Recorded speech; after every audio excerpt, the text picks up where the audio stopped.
மகாபரிவாளை சரணம். சர்வமங்கல மாங்கல்யே சிவே சர்வார்த்த சாதிகே சரண்யே திரியம்பகே தேவி நாராயணி நமஸ்துதே. சக்தி பீடங்கள் வரிசையில் இன்றைக்கி நம்ம பார்க்க போகிறது சோமநாத். 30வது பீடம் சோமநாத். சோமநாத்னாலே எல்லாருக்குமே சோமநாதபுரம், படையெடுப்பு, கஜினி முகமது இதெல்லாம் தான் தோணுங்க. கஜினி முகமது பெரிய அரசன்லாம் கிடையாது, கொள்ளைக்காரன். அது 17 தடவை வந்தும் திருப்பி மூட்டை கட்டி எடுத்துகிட்டு போனான்னா அங்கே எவ்வளோ செல்வங்கள் நிறைந்திருந்திருக்கும். இந்த பாரத தேசத்தில் இல்லாத செல்வமே கிடையாது. அப்படி ஒரு வளமையான நாடுன்னா நம்ம நாடு தான். அந்த சோமநாதபுரம்ங்கிறது 12 ஜோதிர்லிங்கங்களில் வேற ஒன்று அங்கே இருக்குது. இந்த இடம் பேர் பிரபாசம்னு பேர், சோமநாதம்னு சொல்கிறா. அம்பாளோட வயிறு பாகம் அங்கே விழுந்த இடம். சந்திரபாகான அம்பாள் பேர், பைரவர் பேர் பக்ரதுண்டர்னு பேர். இங்கே என்ன சொல்கிறான்னா அம்பாஜி கோவில் அப்படின்னு தான், நம்ம கிர்னார் அம்பாஜி கோவில் அப்படி தான் சொல்கிறோம். மகாகாளி அந்த சிகரத்தில் காளி கோவில் அந்த சரஸ்வதி நதி கடலில் சங்கமிக்கிற இடம் அது. இது ஒரு சிகரத்தில் இருக்கிறதா ஐதீகம். 12 ஜோதிடர் அம்பாள் இங்கே நதி ரூபமாக காட்சி தர்றதா சொல்கிறா. நதி ரூபமாக காட்சி தர்றதா சொல்கிறா. இது குஜராத்தில் இருக்கிற கடற்கரை பட்டணம். இது கடல் வந்து அலை போயிட்டே இருக்கும். அந்த மாதிரி இறைவன் சோம்நாதன் பேர். இறைவிக்கு பேர் என்னன்னாக்க சந்திரபாகா. பன்றிபுரத்தை சொல்ல சந்திரபாகா நதின்னு சொல்லுவோமே, அந்த மாதிரி இது சந்திரபாகான்னு அம்பாள் பேர். அது மாதிரி நிறைய சொல்லிகிட்டே போகலாம். 27 நட்சத்திரங்களை மணந்துண்டார் இல்லையா சந்திரன்.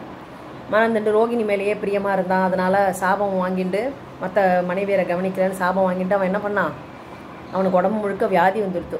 அந்த சாபம் நீங்கின தலம் இது அப்படின்னு சொல்கிறா. முக்கியமாக கிருஷ்ணாவதாரம் முடிவு பெற்ற தலம்னு சொல்கிறா. கிருஷ்ணர் ஏகாந்தமாக வரத்தடியில் இருக்கும்போது ஒரு வேடன் மான் நினச்சின்னு அம்பு போட்டான் அப்படின்னு சொன்னால் அவன் ரொம்ப வருத்தப்பட்டான். அதுக்கப்புறம் அதுக்கு கிருஷ்ணர் என்ன சொன்னார், எனக்கு இப்படித்தான் போகணும்னு எனக்கு விதியில் எழுதப்பட்டிருக்கு.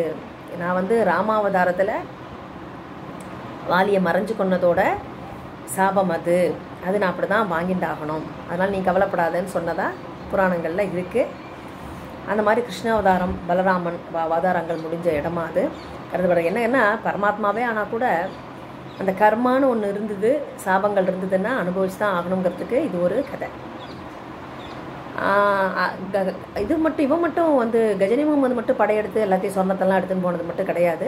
அலாவுதீன் கில்ஜி, குத்புதீன் ஐபக், துக்ளக்கு, அவுரங்கசீப் அப்படின்னு பரம்பரை அவளோட முகலாயர்களோட படையெடுப்பெல்லாம் நிறையா அங்கே ஆயிருக்கு.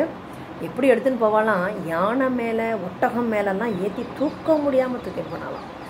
7 முறை இந்த கோவில் இடிக்கப்பட்டு புதுசாக கட்டியிருக்கு. கொஞ்சம் கூட நம்மளும் சளைக்கவே இல்லை. என்ன கோவில் தானே போனால் போயிட்டு போகிறது அப்படின்னு. இப்போல்லாம் அப்படி தான் நமக்கு ஒரு மனசு தோணும். எதுக்கு இவ்வளோ செலவழித்து கட்டணும் கூட சில பேருக்கு தோணும். டொனேஷன் ஏதாவது கேட்டு போனால் சில பேர் சொல்கிறவா இருக்க தான் இருக்கா. ஆனால் ஒரு தடவை கூட சளைக்காமல் அப்படின்னா அந்த மதத்தில் எவ்வளோ ஒரு நம்மளோட சனாதன தர்மத்தில் வாளுக்கு எவ்வளவு பிடிமானம் இருந்திருக்கணும். இதெல்லாம் தாண்டியும் இப்போ இருக்கிற கோவில் எப்படின்னா, ராணி அகல்யாபாயின்னு அங்கே ஆண்டுன்னு இருந்தா 1783. அவள் கனவுல சிவபெருமானே எனக்கு அந்த கோவிலை கட்டுன்னு சொல்லி அவள் கட்டினது தான் இந்த கோவில். குறுகிய படிக்கட்டு இருக்கும், அதில் போய் போகணும். அப்புறம் அவரை தவிர்த்து மகிஷாசுர மர்தினிக்கு ஒரு தனி சன்னதி இருக்கிறதா கேள்விப்படுறோம். இதோட ஸ்பெஷாலிட்டினா சந்திரனோட சாபம் நீங்கினது.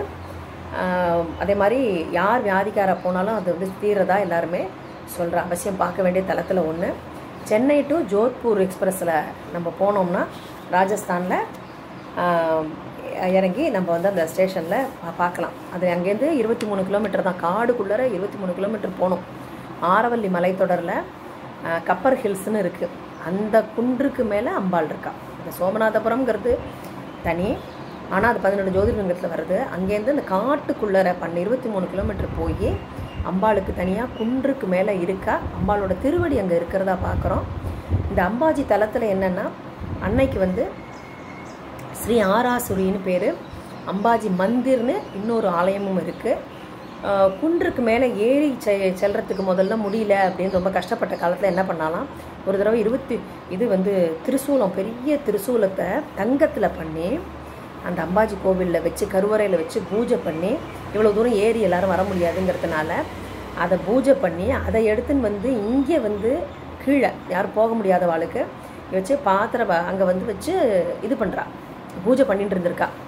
இப்போ அந்த சூலம் எங்கே போச்சுன்னே தெரில. பின்ன ஒரு நல்லது இருந்தால் ஒரு கெட்டது இருக்கத்தானே இருக்கும். அதை தூக்கி தங்கத்தில் ஆனதுன்னு விடுவாளா? அது போயிடுத்து, எங்கே போச்சுன்னு தெரியாது. முக்கியமாக அம்பாளுக்கு என்ன விசேஷம்னா, இந்த பாத்திரபத மாதம் சொல்கிறோம்ல, விநாயகர் சதுர்த்தி வர்ற மாதத்தில் அதுக்கப்புறமா அவர் அந்த பௌர்ணமி, சதுர்தசி, திரையோதசி, பௌர்ணமிக்கு முன்னாடி வர்ற சதுர்தசி திரையோதசியில் இங்கே வழிபாடு ரொம்ப விசேஷம். சென்னையிலேருந்து கூட ஸ்ரீ அம்பாஜி யாத்ரா சங்குனே ஒரு தனியாக ஒரு சங்கம் இருக்குது. அவள் வந்து பூனம் திருவிழான்னு இதுக்கு அழைக்கிறாள் இந்த திருவிழாவை. அந்த பூனம் திருவிழாவில் என்ன பண்ணுறான்னா, சென்னையிலேருந்து அத்தனை பேர் அங்கே அம்பாஜிக்கு போய் வழிபாடு நடத்துகிறா. அந்த பூனம் திருவிழாவுக்கு இவள் என்ன எடுத்துன்னு போகிறான்னா, 52 கஜமில் காவி கலரில் 52 கஜத்தில் கொடி எடுத்துகிட்டு போய் அங்கே சமர்ப்பிக்கிறது இங்கே ரொம்ப விசேஷமாக கருதப்படுறது. இது ரொம்ப அவசியம் பார்க்க வேண்டிய தளத்தில் அம்பாஜியும் ஒன்று. அடுத்தது வந்து 31வது சக்தி பீடம் வந்து நலஹாடின்னு. இதில் என்னென்னா, அம்பாள் வந்து லலிதா, அம்பாளோட குடல் வந்து விழுந்ததாக பார்க்கப்படுறது. காளிகான்னு பேர் அவளுக்கு. யோகேஸ்வர் தான் பைரவர். இது எங்கே இருக்குன்னா, பெங்காலில் இருக்குது. நலகாடி வந்து ரயில்வே ஸ்டேஷன் வந்து அங்கேருந்து 3 கிலோமீட்டர் தூரத்தில் இருக்குது. நலகாடி ஸ்டேஷன்லேருந்து 3 கிலோமீட்டர் தூரத்தில். அது பேரும் ஊர், அந்த கோவில் இருக்கிற பேரும் நலகாடி தான். அங்கே போனேன். அதாவது காளி யார்? காளிங்கிறவ காலனோட, காலன்கிறது ஒரு கருப்பாக நம்ம உருவப்படுத்துவோம் உண்டா இல்லையா? இருட்டு, கருப்பு, அதெல்லாம் காலத்தோட தெய்வ வடிவம் தான் காளிகா. காலனை எதிர்க்கணும்னாலோ தைரியம் வரணும்னாலோ நமக்கு என்னென்ன விதத்தில் வந்து அவளோட அனுகிரகம் கிடைக்கணும்னு நம்ம நினைக்கிறோமோ, பயத்தை போக்கி நமக்கு உண்டான எல்லா விதமான நோய் நொடி, குறிப்பாக சத்ருக்கள் இவாளெல்லாம் ஜெயிக்கணும்னா நமக்கு என்ன கிடைக்கும்? அந்த காளிகாவோட இது இருந்தால் தான், அனுகிரகம் இருந்தால் தான் உண்டு. எல்லாருமே இந்த நலகாடி கோவில் வந்து பார்க்க வேண்டிய ஒரு தலம். மகாபரிவாளேஸ்வரம்.